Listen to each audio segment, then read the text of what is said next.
Hello, my dear friends. Well, it's that time, Erev Pesach.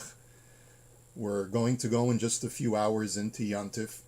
I hope you have a chance to look at your email that we both sent out yesterday and again today to make sure that you're safe and that you're healthy and that you're well over the 3 days where we'll be incommunicado.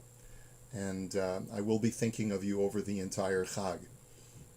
I can't help but be excited about Pesach, even though it's going to be a very different Pesach this year. I heard a couple of and saw a couple of different jokes this year. My two favorite ones are the one that quoted from the Haggadah, Maasa v'Rebbe Eliezer v'Rebbe Hoshua v'Rebbe Lazar ben Azariah v'Rebbe Akiva v'Rebbe Tarfon. These five amazing sages from the times of the Mishnah. Shahayu Mesubin b'Bnei Brak. They were reclining in Bnei Brak relating the story of the Exodus. And instead of the rest of the text of the Haggadah, it says, Uba'u HaMishtara, and the police came to break it up.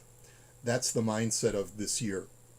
And the other joke that I heard, which is an oldie but a goodie, is, I don't know if you've seen that news item, but there was an entire plane load of horseradish that, because of COVID-19, had to be held up on the tarmac of a major European airport, and it didn't actually make it to its final destination.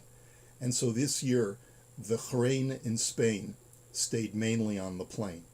Now, if you don't know that reference, you're probably a little bit too young to remember the movie My Fair Lady. I would recommend that you go see the video clip that I've attached to my Dvar Torah today for Pesach that you can download in our email. But it sort of got me thinking about, I remember seeing that movie with my parents when I was a boy.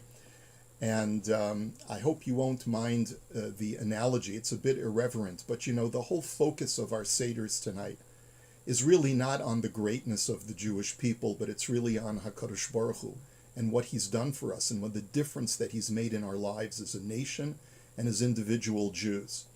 The whole story of My Fair Lady, which is based on George Bernard Shaw's Pygmalion, is a story of a high society professor, Henry Higgins, or Henry Higgins, as his student would call him. And he took it upon himself to take a very common Cockney flower seller on the street, and he said, I can make even her into a lady of high class and high society. And so he takes Eliza Doolittle, and he slowly but surely makes her into a very fine lady. And in the course of doing that, discovers that she has intrinsic worth that he had never realized or appreciated. But if I were to make an analogy to that film, Eliza Doolittle is the Jewish people. And God sort of found us as that low-class Cockney flower seller in Egypt. We were idolaters, we were heathens, we were illiterates. We didn't have our own value system. And Hashem took it upon himself as the professor of the world, and he said, I'm going to make something of these people. The truth is, we have tremendous worth.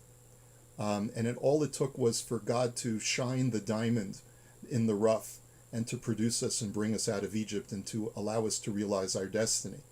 But I would suggest that Pesach is the holiday of celebrating Henry Higgins' accomplishments.